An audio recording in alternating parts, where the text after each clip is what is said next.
My wife Tyra and I got married in 2018. We'd been together since 2015. She wasn't my girlfriend during the first year we were together, as I played the field. I had a rotation of 4 girls I was dating casually, Tyra being one of them. As time progressed, she eventually proved to be the one with staying power. We began to date exclusively, and eventually, I proposed to her. I'm going to skip over all the details of our marriage. That doesn't matter anymore. The virus had put a strain in our lives as we both were forced to work from home. Within just a couple of months, it became clear that being under each other 24/7, we both were exposed to aspects about ourselves that we hadn't taken into account prior. Things just continued to feel off. If she wasn't home working, she'd be out to the gym or with her girlfriends. She completely stopped making time to hang with me, and our sex life dwindled, to her giving me a lazy handjob once in the blue because she was too tired from working out so much. Her time away to the gym increased from 3 days a week for 2 hours to 5 days a week for 3 to 4 hours. I was happy she was spending this time in the gym, and she was admittedly getting more fit.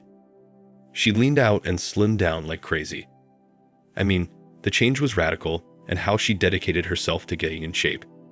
That's not to say I'm not, but in the realm of physical fitness, I'd always been ahead of her, but she was easily matching or bettering my output. Under normal circumstances, this would be great, but if there were normal circumstances, I wouldn't be typing this. I became suspicious of her cheating on me 4 months ago. All of the telltale signs were there. As she became increasingly distant, the red flags grew bigger and brighter. Pretty soon, it was obvious someone else had interjected themselves into my marriage, but I had no proof, and her devices were on her at all times. So even if I wanted to install one of those monitoring apps, there would be no way to get it on her phone. So after months of being in the dark and living in paranoia, I couldn't act on it. Last week, I decided to tail her on the way to the gym. I'm not at all proud of it, but it was the only way I could think of getting some peace of mind. She went to the gym, and she was inside roughly about 2 hours. Yes, I sat and waited, but she was not alone. She came out of the gym with, of all people, my best friend, Chet. I've known Chet for 11 years. He was my best man. We had our first beers together. He's a guy I trusted with impunity. At this point, I was awash with confusion. I knew they went to the same gym, but I never had any reason to suspect that if she was stepping out of our marriage, it would be with him.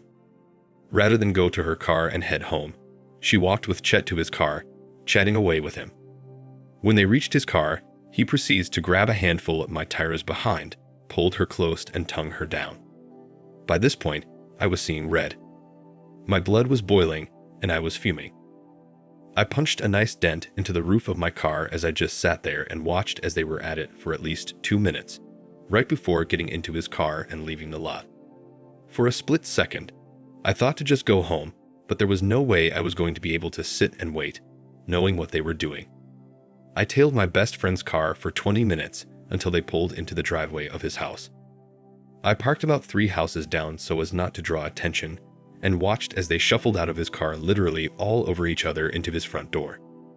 For the next 20 minutes or so, I contemplated what I was going to do, and that's when my boiling anger turned to an unsettling calm. I started my car and pulled up to his driveway. After a deep breath, I got out of my car and went up to the front door. Wouldn't you know it, it wasn't locked. Yeah, I'm well aware that what I was doing was bordering on illegal, but I didn't care. I opened the door to hear loud music and the unmistakable sound of my dear Tyra moaning. I followed the sound to the back where his bedroom clearly was. I stood at the door and made peace with what was happening on the other side of the door, as well as make peace with what I was about to do. I made a quick check on the door, and it was not locked. I opened the door to the sight of Chet, with Tyra's legs pinned behind her head, going to pound town. Without even a second thought, I lunged forward into the room, and in 2 steps, delivered a swift teep kick right into his right rib cage. For those who don't know what teep is, it's basically a front kick. A jab with your foot rather than your fist. It made a satisfying crack as he went flying out of her and off of the bed. The moment she saw what was happening and noticed me, she shrieked in terror. Chet got off the floor, clutching at his side where I'd kicked him, only to get a glance at me a couple seconds before I came over the top with an overhand hook, hit him right on the button, and he crumbled like a steak cookie. Tyra at this point jumped in between me and Chet, begging me not to hurt him and just leave. He staggered back up to his feet, trying to say he was sorry. I lost it then and there. I shoved her out of the way, tackled him to the floor, and proceeded to beat the crap out of my former best friend. He didn't even try to fight back. He just attempted to cover up as I rained bombs on him. Tyra made 2 failed attempts to pull me off of him, but I wanted my 10 pounds of flesh. After laying a beating on him, I stood up and kicked him flush in the same rib I'd kicked him off the bed in. He let out a horrible scream. I'm almost certain that one broke a rib. He was laying on the floor, naked and grimacing in pain, and Tyra was tending to him and trying to calm him down. The sight of her trying to protect him sent me into a dark place. As she stood up and looked at me after trying to console him, I looked right in her face, telling her she disgusts me, and she'd better get used to being here because she had no home with me anymore. As I turned to leave, she was crying uncontrollably and begging me not to leave, that she could explain everything. She tried to grab my arm, and I snatched it away, followed by shoving her to the floor. She was half naked, following me out of his house, begging and pleading me not to go, and that we could all talk about this. It was like I stepped into the Twilight Zone or something. As I got in my car and peeled out, the weight of it all hit me. I didn't get a half-mile away before I had to pull over. I was sobbing uncontrollably over the loss of not just my marriage, but my friendship. I knew things were shaky with me and Tyra, but for her to do this to me with my friend of all people, that's a level of hurt I don't wish anyone to experience. Then it sunk in that I just beat a man in his own house. Now I was panicking whether or not they'd call the cops on me. I hit the gas and floored home. I didn't sleep a wink the whole night. I just sat in my living room waiting for sirens to near, but they never did. Around 6:30 a.m. that morning, Tyra returned. The moment she saw me, she just fell to her knees bawling. Between her apologizing, she explained everything. She told me that he wasn't to blame, that she came on to him. She was apparently pissed off at me for not making the effort to be there for her. How over the lockdown we grew apart. And she had no one to confide in because I was emotionally withdrawn. So she started doing so with Chet, and it grew into an emotional affair. She said she was the one who pushed it towards a physical affair because her emotional dissatisfaction with me grew into a sexual dissatisfaction with me. She said she was mortified by how I just snapped, and told me that I'd broken 2 of his ribs, and he was in a hospital and wasn't going to press charges. I let her talk without saying a word, and when I sensed she was done, I tore into her.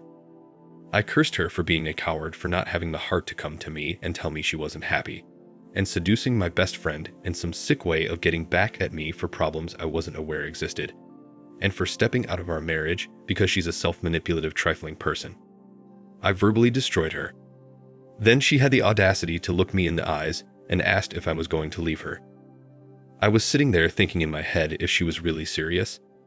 I said to her, "You have been sleeping with my best friend for months now, denying me affection and intimacy in the process, and put me in a position that I left him a bloody mess with broken ribs in his own home. Yet you expect me to try and work things out with you." Before she could say anything else, I told her she had just 1 hour to pack her things and leave. For the next half hour, she went through the emotions of begging me not to do this, demanding I listen to her, and refusing to leave. I told her I had nothing more to say to her, and that any future communication between us will be through a divorce attorney, and that we were done.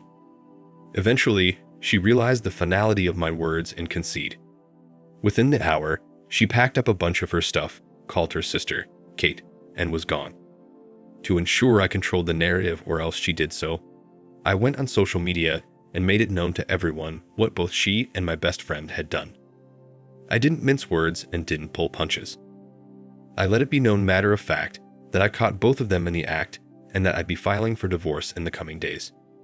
As you'd expect, family and friends swarmed over the news. The reaction was about what you would expect, some condemning them for their actions, and some condemning me for making such a personal matter public. The surprising one was her father, who happens to be a pastor. He actually called me, asking if there was any way I'd consider reconciliation because Tyra was beside herself with grief and didn't want to lose me.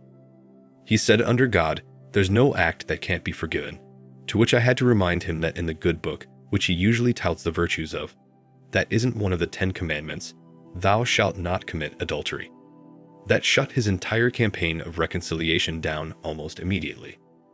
The next communication I had with him was him apologizing for his daughter's actions, and I've pretty much not heard from him again since. This all went down exactly 1 week ago. I've met with the lawyer already and began the process of filing for an uncontested divorce. The state I live in is at fault, so I'll take full advantage of that. I've gone completely no contact with Tyra and her side of the family. She sends me dozens of texts and emails daily, begging for another chance and making all kinds of offer for reconciliation. She sent me a 6-page handwritten letter, professing her love for me and admitting her mistakes. Yes, I actually read it. I'm a sucker for handwritten letters, and she knows this. I read it to see if anything changed within me, and it didn't. The words I read felt empty and hollow. I crumbled it up and threw it in the trash where it belongs. I haven't heard a word from Chet, and if he's smart, he'll keep it that way. If I ever see his face again, I'll likely make another attempt to put my fist through it. So that's pretty much it. The wounds are still fresh, and I am still processing everything in my head. May my story serve as a cautionary tale to everyone out there. Follow your instincts. If you suspect something is off, don't chalk it up to chance. Seek answers and follow through. I don't advocate for physical violence, but don't hesitate to confront a cheater when you have caught them in the act. The betrayal and hurt I feel is worse than anything I've ever felt, but I'll endure this and come out of the other side stronger. I believed I would spend the rest of my life with her, start a family and grow old with her, but it's not to be. I'm young, entering my professional prime, and not a bad-looking guy, so I'll bounce back from this and find a woman worthy of my time and effort. Thank you for watching. Like, comment, and subscribe if you enjoyed the video. Until next time, I'll see you again. Take care.